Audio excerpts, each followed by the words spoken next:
Assalamu alaikum my dear students. I hope तो yes sorry वार point खुश point असल point.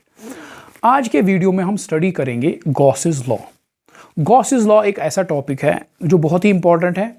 Board में भी ये क्वेश्चन पूछा जाता है, बोर्ड का फेवरेट क्वेश्चन है। और इस पे क्योंकि इस पे बहुत सारे न्यूमेरिकल्स बनते हैं तो कॉम्पिटिटिव एग्जाम में भी इस पे क्वेश्चंस आते हैं। सो वेरी इंपॉर्टेंट है गॉसेस लॉ। अच्छी तरह से हम इसको समझेंगे। देखो गॉसेस लॉ अच्छी तरह से इसको समझना है, बहुत ही अच्छी तरह से इसको समझना है। देखो ये यहाँ पे फॉर एग्जांपल एक क्लोज्ड सरफेस है। क्या है? एक क्लोज्ड सरफेस। ये यहाँ पे एक सरफेस है, क्लोज्ड सरफेस। क्लोज मीन्स एक तो ये 3 डायमेंशनल है और चारों तरफ बंद है। ठीक, अब इस सरफेस में क्या है? इसमें रखे गए हैं 3 चार्जेस Q1 Q2 एंड इसके अंदर 2 चार्जेस रखे गए हैं Q1 और Q2 और इसके बाहर भी एक चार्ज है Q3। इसके बाहर भी एक चार्ज है Q3। ठीक, अब Q1 Q2 Q3 ये फील्ड इलेक्ट्रिक फील्ड बनाएंगे। ये चार्जेस जो है इस रीजन में इलेक्ट्रिक फील्ड बनाएंगे। तो क्या मैं कह सकता हूं ये जो क्लोज्ड बॉडी है, क्लोज्ड सरफेस है, ये इलेक्ट्रिक फील्ड में इमर्स्ड है, ये इलेक्ट्रिक फील्ड में है। ठीक है, तो अब मैं निकालना क्या चाहता हूं? मैं निकालना चाहता हूं ये सरफेस जो है इसके अक्रॉस में निकालना चाहता हूं इलेक्ट्रिक फ्लक्स। ठीक है, मेरा यहाँ पे कंसर्न क्या है? मैं निकालना चाहता हूं इस क्लोज्ड बॉडी के across electric flux. Electric flux में निकालना चाहता हूं इस क्लोज्ड सरफेस के अक्रॉस। ठीक है, इलेक्ट्रिक फ्लक्स। तो इलेक्ट्रिक फ्लक्स मैं कैसे निकालूंगा? अच्छा देखो, पहले मैं देखना चाहता हूं ये जो इलेक्ट्रिक फील्ड बनेगा ये किस नेचर का होगा। ठीक है, देखो यहां पे इस रीजन में हर एक पॉइंट पे, चाहे वो पॉइंट इस सरफेस के बाहर है, चाहे वो इसके अंदर है, चाहे वो इस पॉइंट इस सरफेस के ऊपर है, हर एक पॉइंट पे 3 इलेक्ट्रिक फील्ड्स बनेंगे। एक Q1 से बनेगा, Q2 से एक बनेगा और Q3 से बनेगा। हर एक पॉइंट पे 3 इलेक्ट्रिक फील्ड्स मिलेंगे, बनेंगे। ठीक है, तो अगर मैं किसी पॉइंट पे नेट इलेक्ट्रिक फील्ड निकालना चाहता हूं तो मुझे इन 3 इलेक्ट्रिक फील्ड्स को जोड़ना पड़ेगा वेक्टर सम करके, तो मुझे किसी पॉइंट पे नेट इलेक्ट्रिक फील्ड मिलेगा। किसी भी पॉइंट पे, फिर से मैं बोलूंगा, किसी भी पॉइंट पे 3 इलेक्ट्रिक फील्ड्स बनेंगे। तो किसी भी पॉइंट पे अगर मैं नेट इलेक्ट्रिक फील्ड निकालना चाहता हूं तो इन 3 इलेक्ट्रिक फील्ड्स का मैं वेक्टर सम लूंगा तो मुझे नेट इलेक्ट्रिक फील्ड मिलेगा उस पॉइंट पे। ठीक है, अच्छा अब देखो मैं निकालना चाहता हूं इलेक्ट्रिक फ्लक्स इस सरफेस के अक्रॉस। ठीक, अब पहला काम क्या करूंगा मैं करूंगा एक काम, मैं इसको डिवाइड करूंगा इनटू स्मॉल स्मॉल पार्ट्स। ठीक है, इनटू स्मॉल पार्ट्स। ठीक ठीक, हम समझ रहे हैं अभी गॉसेस लॉ। गॉसेस लॉ को बहुत ही अच्छी तरह से समझना है। ठीक है, अच्छा देखो इसको मैंने स्मॉल एरिया एलिमेंट्स में मैंने इसको डिवाइड किया। ठीक, अब यहां पे एक एरिया पैच में लूंगा, ये एरिया पैच, ये small ds, small area element ds। ठीक है, इसका जो एरिया वेक्टर बनेगा वो ये मैंने डिस्कस किया हुआ है एरिया वेक्टर प्रीवियस वीडियो में। एरिया वेक्टर क्या होता है, इलेक्ट्रिक फ्लक्स क्या होता है। ठीक है, अच्छा तो ये वीडियो देखने से पहले प्रीवियस वीडियो देखना जरूरी है। So this is area element ds। ठीक है, ये है एरिया एलिमेंट ds। सपोज इस पॉइंट पे जहां पे एरिया एलिमेंट ds है, सपोज इस पॉइंट पे electric field, net electric field बनता है इस डायरेक्शन में, सपोज सी इस डायरेक्शन में। ठीक है, ये है नेट इलेक्ट्रिक फील्ड इस पॉइंट पे ये इलेक्ट्रिक फील्ड है नेट। इसका इलेक्ट्रिक फील्ड, इसका इलेक्ट्रिक फील्ड और इसका इलेक्ट्रिक फील्ड जोड़ के ये नेट इलेक्ट्रिक फील्ड है सपोज इस पॉइंट पे। ठीक है, तो सपोज ये इनके बीच एंगल है थीटा, ये इनके बीच एंगल है theta. So small electric flux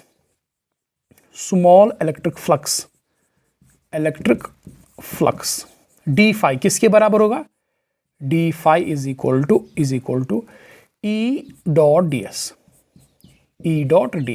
ठीक है, अच्छा अब टोटल इलेक्ट्रिक फ्लक्स मुझे कैसे मिलेगा? देखो अब मैं क्या करूंगा, ये जो ds एलिमेंट्स मैंने बनाए हैं, जो एरिया पैच हैं, हर एक पैच पे मैं अपना इलेक्ट्रिक फ्लक्स निकालूंगा, छोटा फ्लक्स। ठीक है, फिर उन जो ये छोटे फ्लक्सेस हैं उनको मैं ऐड करूंगा, इंटीग्रेट करूंगा। ठीक है, अच्छा तो देखो फॉर एग्जांपल मुझे यहाँ पे ये दूसरा पैच है, ये दूसरा पैच है, तो देखो पहले मैं ये लिखूंगा टोटल इलेक्ट्रिक फ्लक्स कितना निकलेगा? Total electric flux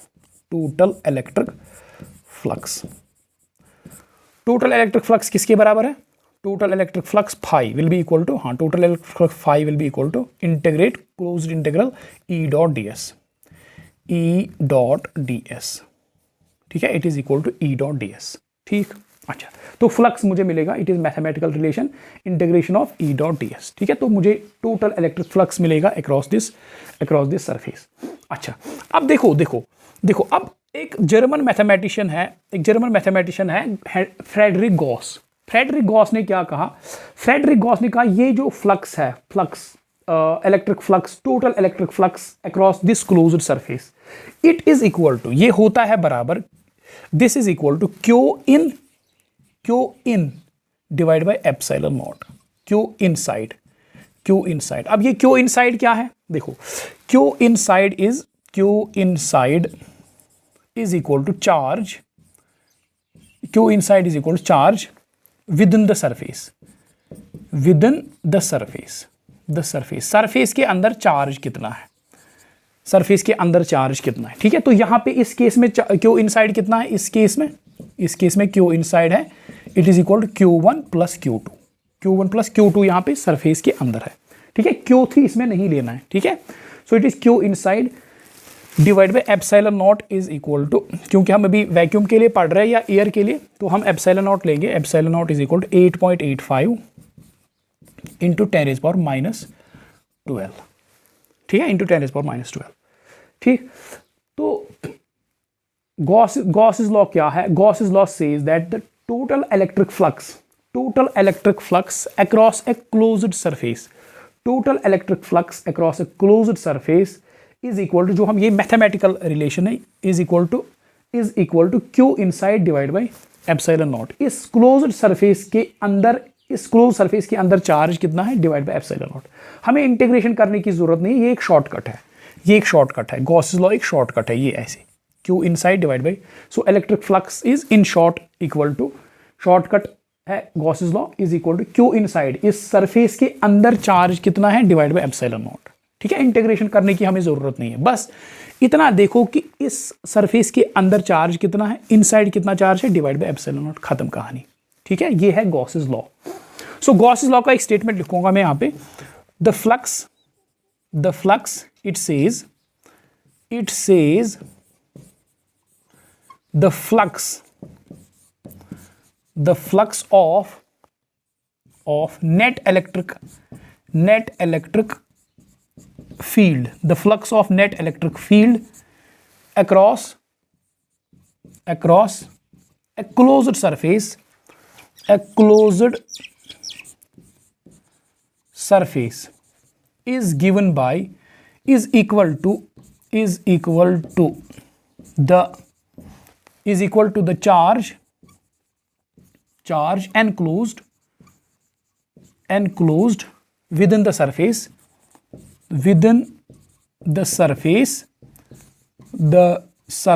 divided by epsilon not. Gauss law क्या कहता है?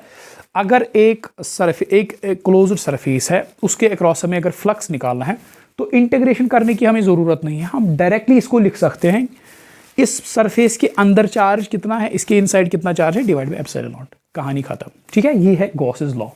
अच्छा, अब देखो गॉस लॉ, अब इस पे कुछ पॉइंट्स है वो मैं यहाँ पे डिस्कस करूँगा, तो गॉस लॉ आपको अच्छी तरह से समझ में आ जाएगा। देखो इस कहानी को बढ़ाएंगे आगे, बहुत ही इंटरेस्टिंग कहानी है ये। देखो गॉस लॉ सेज फ्लक्स, देखो इसमें कुछ पॉइंट्स आपको याद रखने हैं। पॉइंट नंबर वन क्या है? देखो पॉइंट वाइज हम डिस्कस करेंगे। देखो flux integral E dot d s flux phi is equal to integral E dot d s is equal to Q inside divide by epsilon naught, ठीक है। अंदर Q in means अंदर कितना charge. अच्छा, अब इस रिलेशन को आप देखो,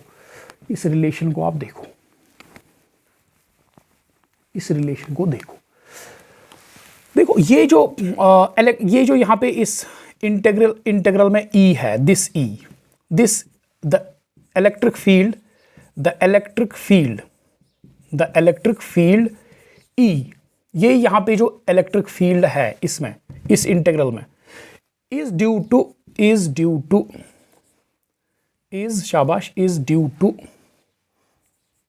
due to all charges, is due to all charges inside as well as outside the surface, ठीक है। देखो यहां पे इस इंटीग्रल में जो E है इलेक्ट्रिक फील्ड, ये इलेक्ट्रिक फील्ड है ड्यू टू ऑल चार्जेस, जो भी चार्ज है इनसाइड है या आउटसाइड है, ये इलेक्ट्रिक फील्ड है due to all charges inside as well as outside. देखो ये डायग्राम मुझे रब नहीं करनी चाहिए थी, ये डायग्राम यहीं पे रखनी चाहिए थी। देखो ये है अपनी क्लोज सरफेस, तो ये हमने किए इसके पार्ट्स छोटे छोटे पार्ट्स किए हमने इसके छोटे। ये है चार्ज Q1, ये है चार्ज Q2, ठीक है, और ये है चार्ज Q3, ये है चार्ज Q3। अच्छा, तो हर एक ds पे अपना अपना इलेक्ट्रिक फील्ड बनेगा। सपोज ये यहां पे है ds और यहां पे सपोज इसका इलेक्ट्रिक फील्ड ऐसे है, ठीक है। सो दिस इलेक्ट्रिक फील्ड, ये यहां पे जो ये इलेक्ट्रिक फील्ड है एरो, दिस इलेक्ट्रिक फील्ड यहां पे जो ये है, ये इलेक्ट्रिक फील्ड यहां इस इंटीग्रल में यहां पे है, तो ये electric field due to Q1, Q2 और Q3 का नेट है, तीनों चार्जेस का नेट है। Q1 ने कितना इलेक्ट्रिक फील्ड बनाए, Q2 ने कितना बनाए, Q3 ने कितना बनाए, इन तीनों इलेक्ट्रिक फील्ड का नेट इलेक्ट्रिक फील्ड है वो यहां पे है। सो दिस ये जो यहाँ पे इलेक्ट्रिक फील्ड है, it is due to all charges inside as well as outside surface. इसी तरह फॉर एग्जांपल ये एरिया पैच है, ये सपोज एरिया पैच है, ठीक है, तो यहां पे ये ds है आउटवर्ड नॉर्मल, तो electric field suppose it is in this direction. देखो इलेक्ट्रिक फील्ड किसी भी डायरेक्शन में आ सकता है, किसी भी डायरेक्शन में आ सकता है, ये यूनिफॉर्म इलेक्ट्रिक फील्ड नहीं है यहाँ पे, ठीक है। अच्छा, तो यहाँ पे इलेक्ट्रिक फील्ड ये है, तो ये एरो जो मैं बना रहा हूँ, दिस एरो, ये नेट इलेक्ट्रिक फील्ड है due to Q1, Q2 and Q3 inside as well as outside. जो अंदर चार्जेस है और जो बाहर चार्जेस है उनका नेट इलेक्ट्रिक फील्ड है जो हम यहाँ पे लिख रहे हैं, ठीक है। So this electric field is due to all charges inside as well as outside the surface, ठीक, अच्छी बात है। दूसरा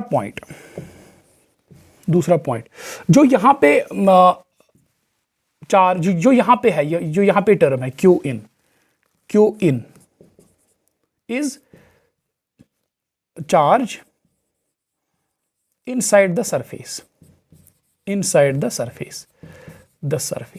देखो यहां पे लेफ्ट साइड में हम अगर देखें, हम ये इलेक्ट्रिक फील्ड बनता है due to all charges inside as well as outside, मगर यहां पे राइट साइड में जो ये चार्ज है, this is only Q inside, जो अंदर चार्जेस है Q in is equal to Q1 plus Q2,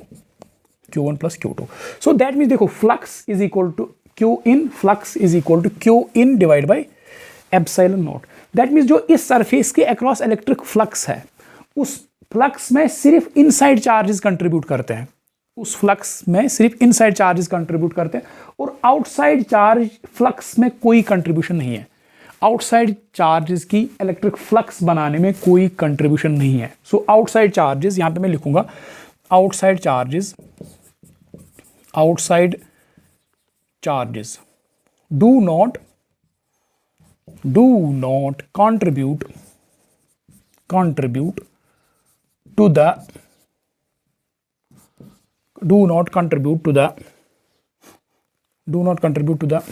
outside charges do not contribute to the electric flux। Outside charges की कोई कंट्रीब्यूशन नहीं है इलेक्ट्रिक फ्लक्स में, ठीक है। देखो इस बात को हम ऐसे फील कर सकते हैं, सपोज ये जो बॉडी है, ये बॉडी में यहाँ पे बनाऊंगा, ये बॉडी में यहाँ पे बनाऊंगा, ठीक है, ये बॉडी में यहाँ पे बनाऊंगा। अच्छा, तो ये चार्ज है सपोज Q3 यहाँ पे, सपोज ये पॉजिटिव है, ये चार्ज यहाँ पे है, ठीक है, इसकी कोई कंट्रीब्यूशन नहीं है इलेक्ट्रिक फ्लक्स में, ठीक है, it does not contribute to the electric flux. तो सपोज इस चार्ज से निकल रही है इलेक्ट्रिक फील्ड लाइंस ऐसे, ये इलेक्ट्रिक फील्ड लाइंस इसे निकल रही है, ये इलेक्ट्रिक फील्ड लाइंस इसे निकल रही है, तो चारों तरफ ये इलेक्ट्रिक फील्ड लाइंस फेंकेगा ये ऐसे, सपोज ये पॉजिटिव है। अच्छा, तो देखो इस चार्ज की वजह से इसमें कितनी लाइंस अंदर गई, तीन लाइंस अंदर गई इस सरफेस के अंदर, और 3 लाइंस बाहर भी आ गई, नेट फ्लक्स 0।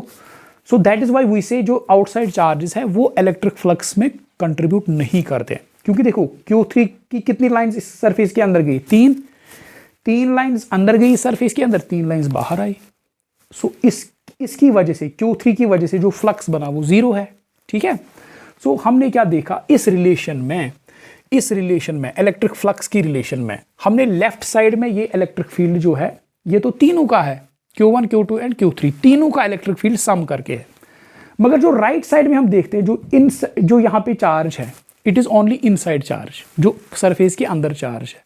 ठीक है, सो इलेक्ट्रिक फ्लक्स में आउटसाइड चार्ज की कोई कंट्रीब्यूशन नहीं है। ठीक है, ये हम ऐसे फील कर सकते हैं क्योंकि इन आउटसाइड चार्ज की वजह से जितनी फील्ड लाइंस सरफेस में जा रही है उतनी वापस बाहर आती है। ठीक है, यहाँ पे 3 लाइंस अंदर गई, 3 लाइंस बाहर। दैट इज वाई जो आउटसाइड चार्जेस है वो कोई कंट्रीब्यूट नहीं करते हैं टुवर्ड्स इलेक्ट्रिक फ्लक्स। ठीक है, अच्छा, ये हो गए 2 पॉइंट्स। अब तीसरा है electric flux does not depend on, तीसरा पॉइंट देखो, तीसरा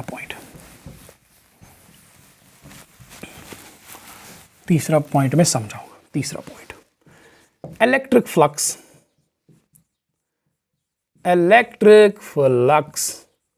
does not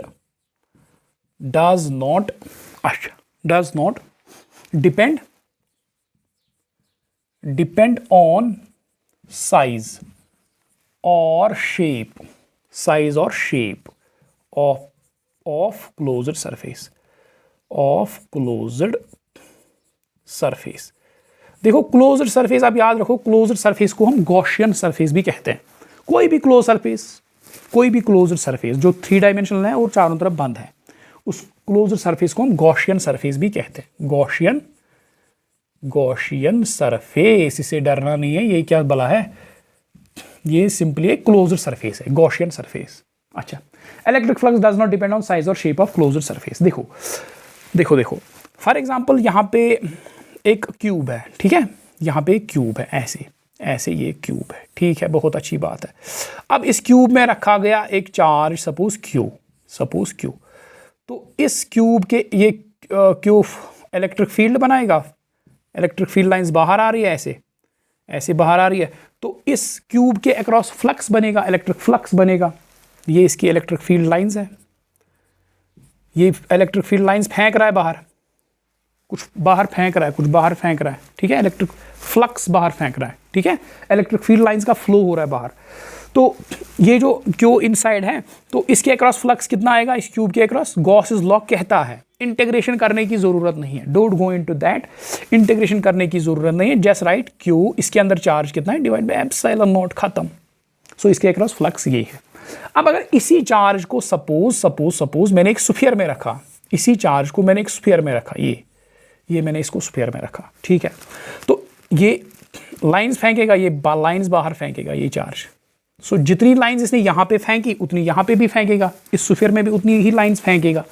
सो उतनी ही लाइंस इसे बाहर आ रही है। सो जो फ्लक्स है according to Gauss law, it says Q divide by epsilon not.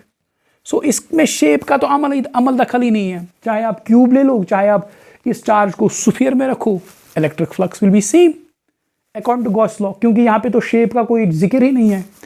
Flux is equal to Q, अंदर चार्ज देखो, डिवाइड बाय एप्सिलॉन नॉट करो, खत्म। ये मत देखो कि स्फीयर है, क्यूब है, क्या है, वो मत देखो। लाइक यहाँ पे ये सिलेंडर है,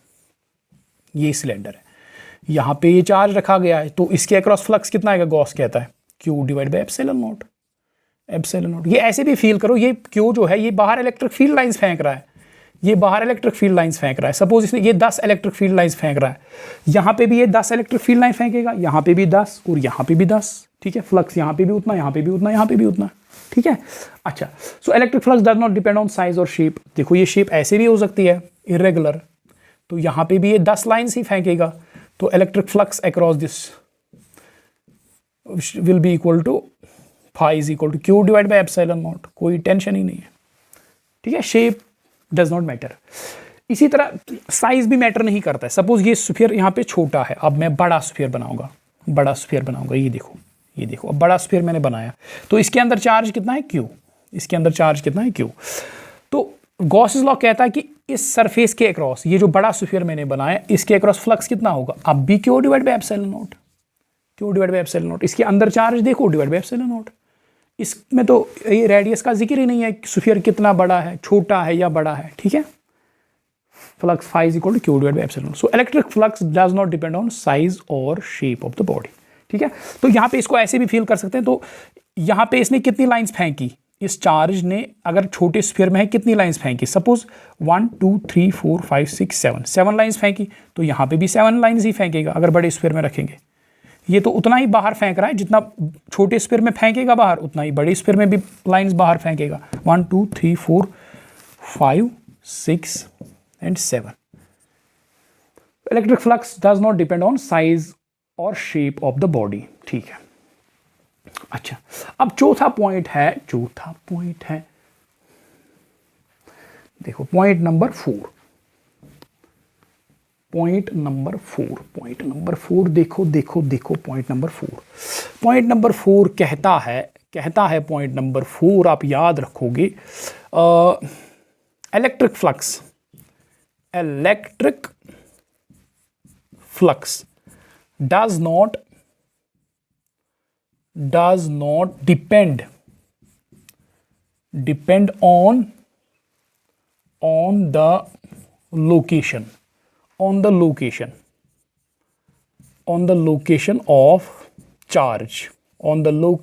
of charge inside the surface.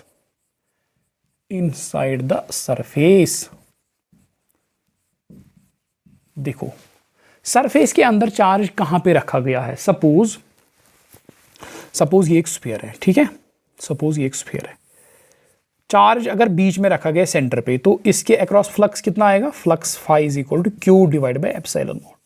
ठीक है, अब इस चार्ज को मैं सपोज रखूंगा किसी कोने में, यहां पे मैंने इसको रखा, तो फ्लक्स कितना होगा, फ्लक्स अब भी होगा बराबर Q divide by epsilon naught.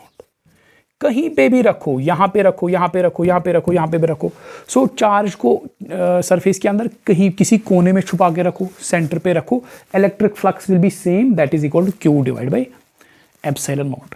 ये आप ऐसे भी फील कर सकते हो, सपोज ये चार्ज जो है 10 इलेक्ट्रिक फील्ड लाइंस बाहर फेंक रहा है, 1 2 3 4, सपोज 5 इलेक्ट्रिक फील्ड लाइंस ये बाहर फेंक रहा है, अगर ये चार्ज सेंटर पे है, तो अगर मैंने इस चार्ज को यहां पे रखा तो ये अब भी कितनी 5 लाइंस फेंकेगा, 1 2 3 4 5, सो यहां पे भी 10 लाइंस बाहर आ रही है सरफेस की, यहां पे भी 10 लाइंस बाहर आ रही है, सो फ्लक्स यहां पे और यहां पे same. So electric flux does not depend on location of the charge inside the sphere, inside any body, inside any closed surface। ठीक है, अच्छा अब देखो अब फिफ्थ पॉइंट है, देखो ये फ्लक्स जो है, flux phi is equal to Q inside divide by epsilon naught. अब ये क्यू इन क्या है, Q in is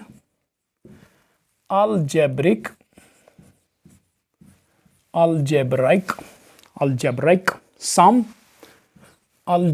sum of charges inside the sphere। ठीक है, अच्छा देखो अब इसमें कुछ केसेस बनते हैं, अगर Q in if Q in is negative, if Q in is, suppose पहले पॉजिटिव लेंगे, ठीक है, if Q in is positive, अगर इनसाइड चार्ज आता है पॉजिटिव, सपोज देखो ये कोई सरफेस है,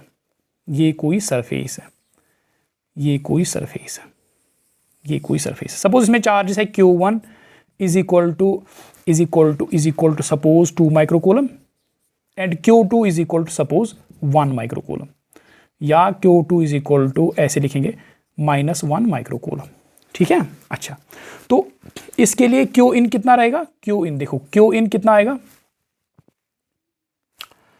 देखो यहां पे क्यू इन कितना आएगा, इसके लिए Q in will be equal to Q1 plus Q2 that is 2 microcoulomb -1 is equal to 1 microcoulomb. So Q in इसमें positive, Q in is 1 microcoulomb. तो फ्लक्स जो है, फ्लक्स कितना आएगा, flux is equal to Q in divide by epsilon not.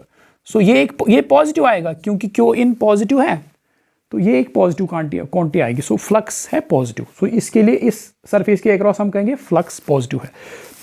अगर electric flux positive है that means outward flux जो मैंने प्रीवियस वीडियो में आपको अच्छी तरह से समझाया, that means outward flux. So Q in flux यहाँ पे पॉजिटिव निकल रहा है, दैट मीन्स इस सरफेस के अक्रॉस फ्लक्स जो है वो आउटवर्ड्स है क्योंकि पॉजिटिव है। देखो तो फील्ड लाइंस बाहर आ रही होंगी, ये ऐसे आउटवर्ड फ्लक्स, क्योंकि फ्लक्स आ रहा है पॉजिटिव। ठीक है, अच्छा अब देखो अगर if Q in is negative, अगर क्यू इन नेगेटिव है तो क्या होगा? देखो ये है बॉडी गॉसियन सरफेस। तो यहाँ पे सपोज Q1 है, suppose it is -5 microcoulomb and Q2 is suppose 2 microcoulomb. ठीक है, तो जो इसमें जो नेट चार्ज आएगा inside that will be equal to -5 + 2 that is equal to -3 microcoulomb. So flux यहाँ पे क्या आएगा? फ्लक्स आएगा Q in divided by epsilon naught that is equal to negative आएगा, क्योंकि इनसाइड चार्ज नेगेटिव है, -3 माइक्रोकूलम है, तो ये नेगेटिव आएगा। सो फ्लक्स आएगा negative. What does it mean? इसका क्या मतलब है? Negative flux means inward flux, field lines अंदर आ रही है, inward flux, it means inward flux. ये फील्ड लाइंस इसके लिए ये है, इसके लिए ये है, ठीक है, ये इसके लिए फील्ड लाइंस ये है, ठीक है, इनवर्ड फ्लक्स अंदर आ रहा होगा। ठीक है, अच्छा अब अगर if Q in is zero, if Q in is equal to zero, अगर चार्ज अंदर जीरो है, कुछ चार्ज ही नहीं है, देखो कुछ चार्ज ही नहीं है, मतलब सपोज इसमें Q1 है suppose is equal to 2 microcoulomb और Q2 भी कितना है? Q2 भी है सपोज -2 माइक्रोकूलम, तो नेट क्या आएगा? सो Q इन आएगा बराबर 2 microcoulomb -2 that is equal to 0। So इसमें कोई चार्ज ही नहीं है, Q inside. So electric flux कितना बनेगा? गॉस कहता है Q in divide by epsilon naught that is equal to 0 divide by epsilon naught that is 0। ठीक है, तो इस सरफेस के अक्रॉस कुछ फ्लक्स ही नहीं होगा। ठीक है, इस सरफेस के अक्रॉस कोई फ्लक्स नहीं होगा। ठीक है, देखो इसको आप ऐसे भी फील कर सकते हो, अगर इस क्लोजर सरफेस में सिर्फ 2 माइक्रोकूलम चार्ज होता तो क्या होता? तो होता ये कि सपोज ये 2 microcoulomb suppose 5 electric field lines बाहर फेंक रहा है, 1 2 3 4 एंड 5, ये 5 इलेक्ट्रिक फील्ड लाइंस बाहर फेंक रहा है। ठीक है, अच्छा 2 माइक्रोकूलम अगर 5 इलेक्ट्रिक फील्ड लाइन बाहर फेंक रहा है, -2 माइक्रोकूलम 5 इलेक्ट्रिक फील्ड लाइन अंदर लाएगा, क्योंकि बराबर चार्जेस है, बराबर चार्ज की बराबर इक्वल इलेक्ट्रिक फील्ड लाइंस। तो अगर ये 2 माइक्रोकूलम 5 इलेक्ट्रिक फील्ड लाइंस बाहर फेंक रहा है, तो ये 2 माइक्रोकूलम जो है 5 इलेक्ट्रिक फील्ड लाइंस अंदर लाएगा, ये 1 ये 2 ये 3 ये 4 ये 5। सो 5 इलेक्ट्रिक फील्ड लाइंस बाहर गई, 5 इलेक्ट्रिक फील्ड लाइंस अंदर आई, नो नेट इलेक्ट्रिक फ्लक्स। ठीक है, अच्छा वेरी सिंपल। तो ये है इस गॉसेस लॉ और इस पे कुछ पॉइंट्स। गॉसेस लॉ कहता है electric flux across a closed surface, no need to integration, कोई जरूरत नहीं है आपको इंटीग्रेट करने की। आप सिंपली इसका एक शॉर्टकट है, electric flux is equal to Q in, अंदर कितना चार्ज है उस क्लोज्ड सरफेस के, डिवाइड बाय एप्सिलॉन नॉट, कहानी खत्म। ठीक है, अच्छा अब देखो अब हम क्या करेंगे, हम क्या पढ़ेंगे? अब गॉसेस लॉ तो खत्म हो गया, अब हम पढ़ेंगे deduction of Gauss's law from Coulomb's law. देखो डिडक्शन ऑफ ये पढ़ेंगे, उसके बाद 2 सिंपल से क्वेश्चंस करेंगे और will conclude. Deduction of Gauss's law from Coulomb's law. ठीक है, deduction of Gauss's law from Coulomb's law. देखो यहां पे सपोज ये एक स्फीयर है, ठीक है, ये एक स्फीयर है, एक स्फीयर। ठीक एक, ये एक स्फीयर है, ठीक है। हम कर रहे हैं Gauss's law deduce from Coulomb's law, deduction of Gauss's law from Coulomb's law.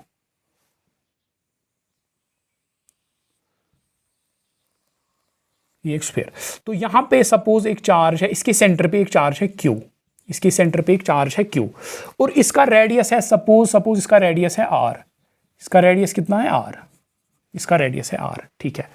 तो हम क्या करेंगे, हम इसके अक्रॉस फ्लक्स निकालेंगे, इस स्फीयर के अक्रॉस हम निकालेंगे flux, electric flux due to this charge Q जो इसके अंदर है। देखो ये जो इसके अंदर चार्ज है ये इलेक्ट्रिक फील्ड बनाएगा, इलेक्ट्रिक फील्ड लाइंस बाहर फेंकेगा, तो इस स्फीयर के अक्रॉस एक इलेक्ट्रिक फ्लक्स बनेगा, तो वो फ्लक्स हम निकालेंगे। तो हम करेंगे क्या, इस स्फीयर को करेंगे छोटे छोटे पार्ट्स, छोटे छोटे। देखो गॉसेस लॉ तो हमें कहता है कि phi is equal to Q divide by epsilon naught, इसी से फ्लक्स निकलेगा, शॉर्टकट है। मगर हम थोड़ी ये तो डिड्यूस करना है ना कूलम्स लॉ से, तो हम गोल गोल घूम के इस पे आएंगे, ठीक है। अच्छा देखो ये है इसके छोटे छोटे एरिया पैचेस, ठीक है, बनाए हमने एरिया पैचेस। तो ये सपोज एक एरिया पैच है, एक स्मॉल एरिया एलिमेंट है ds, ठीक है, ds। तो ds will be outwards, ds ये ds की डायरेक्शन है, ठीक है, ये ds की डायरेक्शन है, ठीक है। तो यहां पे इस एरिया पैच पे इलेक्ट्रिक फील्ड किस डायरेक्शन में बनेगा, क्योंकि पॉइंट चार्ज से हमें पता है पॉइंट चार्ज का इलेक्ट्रिक फील्ड जो होता है वो रेडियली आउटवर्ड्स होता है, रेडियली आउटवर्ड्स। तो इसका जो इलेक्ट्रिक फील्ड है वो भी इसी डायरेक्शन में होगा, वो भी इसी डायरेक्शन में होगा, ठीक है। इसी तरह इस एरिया पैच के लिए, किसी भी एरिया पैच के लिए आप ले लो, ये एरिया पैच है, तो इस एरिया पैच का जो एरिया वेक्टर है वो इस डायरेक्शन में बनेगा, ये इसका एरिया वेक्टर, और ये इसका इलेक्ट्रिक फील्ड E, ये इसका इलेक्ट्रिक फील्ड E, ठीक है, ठीक। अब देखो पहले कहानी लिखेंगे, consider sphere of radius R, consider a sphere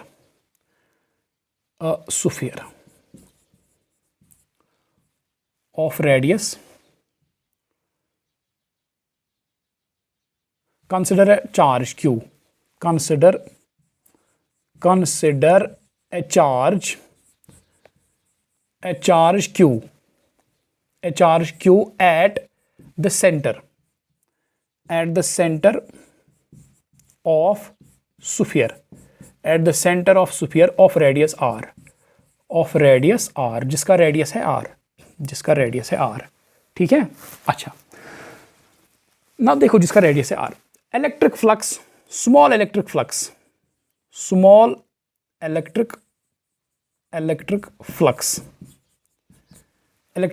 for small electric flux for ds, for small area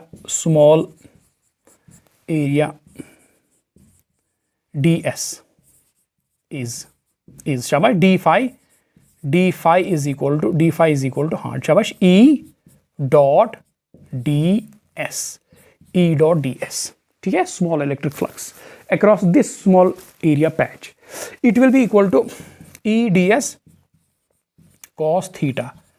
अब आंखें बंद करके बताओ थीटा कितना है, थीटा 0 डिग्री, देखो ds इस डायरेक्शन में, E इस डायरेक्शन में, थीटा 0 डिग्री, तो cos 0 is 1, so it is equal to E ds, so it is equal to E ds, शाबाश।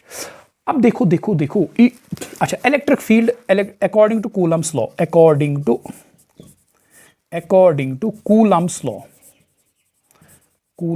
कूलम्स लॉ क्या कहता है, जो ये इलेक्ट्रिक फील्ड है यहां पे, इस पॉइंट पे इलेक्ट्रिक फील्ड किसके बराबर होता है, it is equal to Q divide by 4 pi epsilon naught R square. यही तो है जो हमने निकाला पॉइंट चार्ज। देखो ये है चार्ज, पॉइंट चार्ज Q, और ये है एक पॉइंट P, कितनी डिस्टेंस पे R डिस्टेंस पे। इस पॉइंट P पे इलेक्ट्रिक फील्ड कितना होता है, is equal to Q divide by 4 pi epsilon naught R square. अब आप बोलोगे ये तो कूलम ने नहीं कहा था, कूलम्स लॉ तो Q1 Q2 divide by 4 pi epsilon R square है, मगर ये इलेक्ट्रिक फील्ड इंटेंसिटी उसी से तो हमने लाया, उसी से तो डिराइव किया। सो कूलम्स लॉ कहता है electric field intensity at this point will be equal to Q divide by 4 pi epsilon R square. So d phi implies, d phi किसके बराबर फिर आएगा, d phi will be equal to हाँ शाबाश, E कितना बराबर है, Q divide by 4 pi epsilon naught are square into d s, ठीक है, इंटू डी एस। अब देखो देखो देखो, अब मुझे आप बताओ, ये तो हमने इस डी एस के लिए निकाला, अब इस डी एस के लिए इलेक्ट्रिक फ्लक्स कितना आएगा? देखो इस डी एस के लिए भी देखो, इस ये डी एस है, ये इलेक्ट्रिक फील्ड है, इनके बीच भी एंगल 0 है, और यहाँ पे इलेक्ट्रिक फील्ड सेम है, बेशक डायरेक्शन डिफरेंट है, ये इस डायरेक्शन में और ये इस डायरेक्शन में, मगर इनका मैग्नीट्यूड सेम है, क्योंकि ये भी कितना दूर है क्यू से, आर, ये कितना दूर है क्यू से, आर। इसी तरह अगर मैं ये एरिया एलिमेंट लूँ कहीं पे, ये एरिया एलिमेंट, यहाँ पे ये डी एस और ये आर, ये ई, ठीक है, तो ये एरिया एलिमेंट जो है ये कितना दूर है इस चार्ज से, आर, ये भी कितना दूर है, आर। सो दैट मीन्स जो जितना इलेक्ट्रिक फील्ड यहाँ होगा मैग्नीट्यूड, उतना ही यहाँ पे भी, उतना ही यहाँ पे भी, यहाँ पे हर एक एरिया एलिमेंट के लिए इलेक्ट्रिक फील्ड सेम है, नो डाउट इन इट, ठीक है, कोई शक नहीं इसमें। और हर एक एरिया एलिमेंट पे angle between E and D s is same, ठीक है। सो दैट मीन्स अगर हर एक एरिया एलिमेंट के लिए इलेक्ट्रिक फील्ड भी सेम है, एंगल भी इनके बीच डी एस और ई के बीच 0 है, तो can I say electric flux d phi is same for all area elements. So d phi electric flux d phi is same for all area elements, हर एक के लिए area elements, and is equal to, is given by कितना, Q divide by 4 pi epsilon naught are square into d s, ठीक है। हर एक area element के लिए इतना ही है, हर एक एरिया एलिमेंट के लिए। तो अब हमें चाहिए total electric flux across this surface. So यहाँ पे लिखेंगे, अब इंटीग्रेशन करेंगे, और क्या करेंगे, इंटीग्रेशन करेंगे। So total electric flux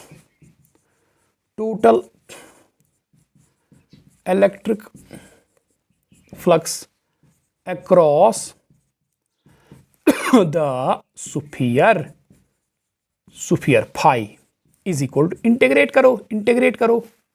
integrate d phi, इन छोटे छोटे फ्लक्सेस को इंटीग्रेट करो, is equal to integrate closed integral, ठीक है, क्लोज पूरी सरफेस पे, Q divide by 4 pi d phi, क्योंकि हर एक के लिए सेम है, और कितना है, इतना, हर एक के लिए सेम है, इतना है, Q divide by 4 pi epsilon naught are square d s, ठीक है, बहुत अच्छी बात है।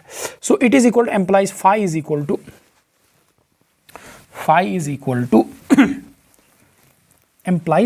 Equal to we can write phi is equal to, देखो ये तो कांस्टेंट है, Q divide by 4 pi epsilon naught are square integral closed integral d s, ठीक है। अच्छा, अब मुझे आप बताओ, so it is equal to Q divide by 4 pi epsilon naught are square into d s. What is d integral d s, closed integral d s. Closed integral d s मतलब इन area patch को, ये area patch, इन area patches को sum करो, जोड़ो। तो इन area patches को जब हम जोड़ेंगे तो हमें क्या मिलेगा, surface area of the sphere, that is equal to 4 pi R square, ठीक है। अब ये फॉर्मूला है surface area of sphere, this is surface area of sphere, ठीक है। आर स्क्वायर कैंसल, 4 पाई खत्म। So phi is equal to implies phi is equal to Q divide by epsilon naught. यही तो फ्रेडरिक गॉस ने कहा था, phi is equal to Q divide by epsilon naught, where Q is inside the charge inside the sphere, ठीक है। अच्छा, तो ये हमने डिड्यूस किया deduction of Gauss's law from Coulomb's law, ठीक है, वेरी सिंपल। अब हम इस पे एक दो क्वेश्चंस में आपको दिखाऊंगा, बहुत ही सिंपल सवाल है, ठीक है, बहुत ही सिंपल सवाल हम करेंगे, बहुत ही सिंपल सवाल। अच्छा देखो, पहला सवाल, मैं क्वेश्चन नहीं लिखूंगा यहाँ पे, मैं सिर्फ आपको ये जो क्वेश्चन में बोला गया है डेटा में दूंगा। देखो क्या बोल रहा है, सवाल है यहाँ पे बोल रहा है कि एक स्फीयर है, ठीक है, यहाँ पे एक स्फीयर है, ठीक है, ठीक है, यहाँ पे एक स्फीयर है, ठीक। अब बोल रहा है कि इस स्फीयर का जो रेडियस है, रेडियस आर जो है, बोल रहा है क्वेश्चन में बोल रहा है जो रेडियस ऑफ स्फीयर है, radius R is equal to 10 centimetre, ठीक है, अच्छी बात है। और electric flux across the sphere, electric flux across the sphere जो है, स्फीयर के अक्रॉस जो इलेक्ट्रिक फील्ड है, flux phi is equal to -1 into 10⁻³ newton metre square per coulomb, ठीक है। ये है इसके अक्रॉस फ्लक्स। फ्लक्स किसने बनाया है? इसमें एक्चुअली रखा गया एक सेंटर पे एक चार्ज, उसने बनाया है फ्लक्स, उसने फ्लक्स बनाया है, ठीक है, उसने बनाया है फ्लक्स। अच्छा, अब हमें बोल क्या रहा है? बोल रहा है इसके दो पार्ट से। पहला, if radius is doubled, radius of sphere is doubled, what will be the flux? What will be the flux? इसके अक्रॉस फ्लक्स कितना आएगा अगर रेडियस को डबल करेंगे? पहले कितना था? 10 सेंटीमीटर, अब इसको 20 सेंटीमीटर कर दो। If radius of sphere is double, what will be the flux? देखो फ्लक्स किसके बराबर है? Q in divide by epsilon naught, Q in divide by epsilon not. यहाँ पे तो रेडियस का कहीं जिक्र ही नहीं है। So flux is independent of size, जैसे हमने समझा है। तो as flux is independent of size, flux is independent of size, so flux will remain unchanged, flux remains unchanged, change नहीं होगा flux will remain unchanged, change नहीं होगा, ठीक है। अच्छा, अब दूसरा पार्ट कह रहा है find the charge inside the sphere, तो बोल रहा है कि इसके अंदर फिर चार्ज कितना है? Find the charge inside the sphere, इसके अंदर चार्ज कितना है, ठीक है। इस स्फीयर के अंदर चार्ज कितना है? वेरी सिंपल, इस स्फीयर के अंदर चार्ज कितना है? इस स्फीयर के अक्रॉस फ्लक्स कितना बन रहा है? -5 इंटू 10⁻³। तो लिखेंगे formula, phi is equal to Q inside divide by epsilon naught. Phi कितना दे रहा है? -1 इंटू 10⁻³, फ्लक्स उधर से ही दे रहा है, is equal to Q inside निकालना है, Q inside divide by epsilon naught, ठीक है। एम्प्लाइज क्यू इनसाइड किसके बराबर आएगा? Q inside will be equal to -1 into 10⁻³ into epsilon naught, that is equal to 8.85 into 10⁻12। So charge inside कितना है? It is equal to -8.85 into 10⁻12 plus 3, that is equal to -9, हाँ -9 coulomb, ठीक है, -9 coulomb. एक minute में देखता हूं कि वीडियो ठीक से आता है कि नहीं। ठीक है, बहुत अच्छा, ठीक है। अच्छा, अब देखो ये आ गया इसका, तो इसके अंदर इतना कूलम चार्ज है, -8.5 इंटू 10⁻⁻9 कूलम। तो क्योंकि ये नेगेटिव आ रहा है, देखो चार्ज क्योंकि नेगेटिव आ रहा है, तो देखो सॉरी, यहाँ पे मैंने इलेक्ट्रिक फील्ड लाइंस गलत बनाई है, क्योंकि फ्लक्स तो बोल रहा था नेगेटिव है, नेगेटिव मतलब फ्लक्स फील्ड लाइंस अंदर जा रही होंगी, इनवर्ड फ्लक्स है, ठीक है, सॉरी, ये इनवर्ड फ्लक्स है, ठीक है। तो इसके अंदर नेगेटिव चार्ज है और कितना है? -8.85 इंटू 10⁻⁻9 कूलम। अच्छा, अब एक और सवाल करेंगे, उसी के साथ ही कंक्लूड करेंगे ये कहानी। देखो और एक क्वेश्चन, बहुत ही अच्छा क्वेश्चन है, NCER टेक्स्ट बुक का क्वेश्चन है, बहुत ही अच्छा सवाल है, बहुत ही अच्छा सवाल। देखो क्वेश्चन क्या है? देखो यहां पे बोल रहा है कि एक यहां पे है, देखो एक यहां पे बना रहा है कि एक यहां पे एक स्क्वायर है, ठीक है, स्क्वायर है, यहां पे एक स्क्वायर है, ठीक है, एक स्क्वायर। इस स्क्वायर का साइड जो है इट इज 10 सेंटीमीटर, इसका साइड है 10 सेंटीमीटर, एक साइड इसका 10 सेंटीमीटर। अब इस स्क्वायर के ऊपर रखा गया इस पे नहीं, इसके थोड़ा सा ऊपर, इसके ऊपर रखा गया एक चार्ज रखा गया कितना, 10 microcoulomb. Charge Q is equal to 10 microcoulomb, इस पे एक चार्ज रखा गया। देखो ये एक स्फीयर है, ये मानो स्फीयर है, ये मेरा हाथ स्फीयर है, ठीक है, ये एक हाथ स्फीयर है, इसका साइड है 10 सेंटीमीटर, 10 10 10 10, ठीक है। अब यहां से ऊपर 5 सेंटीमीटर, यहां पे एक चार्ज रखा गया 10 माइक्रोकूलम। अब बोल रहा है find the electric flux across the square, इस स्क्वायर के अक्रॉस फ्लक्स निकालो, ठीक है।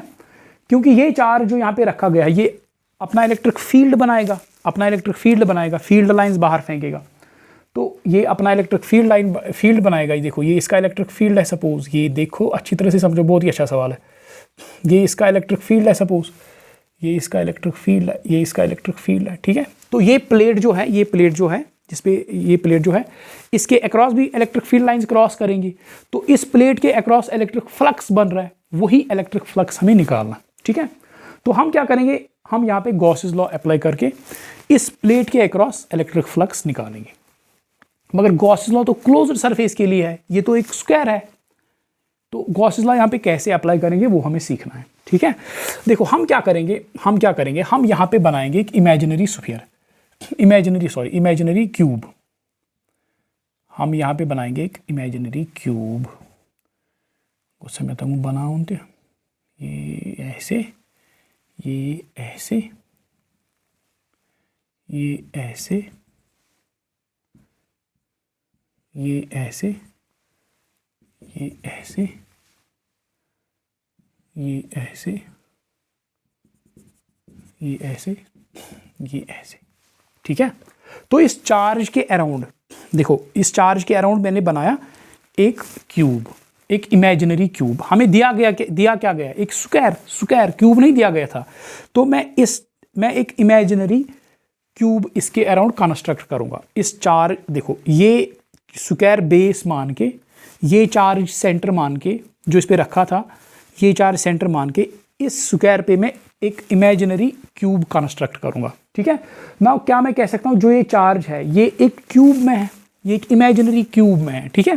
तो आई विल फाइंड, मैं क्या करूंगा, इस क्यूब के अक्रॉस में फ्लक्स निकालूंगा। अब तो मैं गॉस लॉ अप्लाई कर सकता हूं, क्योंकि अब तो ये क्लोज्ड सरफेस है, बेशक इमेजिनरी ही है, मगर कर तो सकता हूं, निकाल तो सकता हूं फ्लक्स। तो इस क्यूब के अक्रॉस कितना फ्लक्स निकलेगा, अकॉर्डिंग टू गॉसेस लॉ,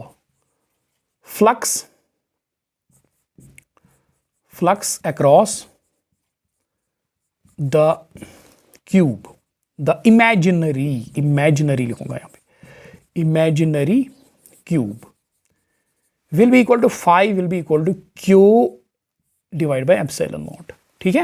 अच्छा, so it will be equal to Q, अंदर कितना चार्ज है, 10 माइक्रोकूलम है, इसको कूलम में चेंज करो पहले, into 10⁻⁻6 coulomb, divided by epsilon naught कितना, 8.85 इंटू 10⁻⁻12, ठीक है। तो it will be equal to 10⁻⁻5 divide by 8.85 into 8.85 भी तो लिखो, इंटू 10⁻⁻12, ठीक है। तो इस क्यूब के अक्रॉस कितना फ्लक्स आया, इस पूरे क्यूब के अक्रॉस कितना फ्लक्स आया, इतना फ्लक्स आया, ठीक है। इस क्यूब के अक्रॉस इतना फ्लक्स आया। तो देखो चार्ज जो है, अब सीन क्या बन रहा है, ये एक क्यूब है, ठीक है। इस क्यूब के सेंटर पे एक चार्ज है, क्योंकि देखो ये 5 सेंटीमीटर की हाइट पे है, 5 सेंटीमीटर ऊपर मींस सेंटर पे है। इसके 6 फेसेस के अक्रॉस, इसके दो, दैट मींस इस क्यूब के अक्रॉस कितना फ्लक्स बन रहा है, इतना total flux across the cube. So क्या मैं कह सकता हूँ, ये इस फ्लक्स जो है ये 6 फेसेस के अक्रॉस बन रहा है, 6 फेसेस के अक्रॉस इतना फ्लक्स बन रहा है, 1 2 3 4 5 6। सो 6 फेसेस के अक्रॉस इतना फ्लक्स बन रहा है। तो हमें निकालना क्या था, एक फेस के अक्रॉस, नीचे जो स्क्वायर है उसी के अक्रॉस निकालना flux. So flux, therefore flux across the square कितना होगा, will be equal to 10⁻⁵ divide by is equal to 1/6 6 हिस्से इसके कर दो, ये तो 6 फेसेस के अक्रॉस है, इसके 6 हिस्से करो into 10⁻⁵ divide by 8.85 into 10⁻12। So ये जब हम ये कैलकुलेट करते हैं it comes out to be 81.88 into 10⁻5 newton metre square per coulomb.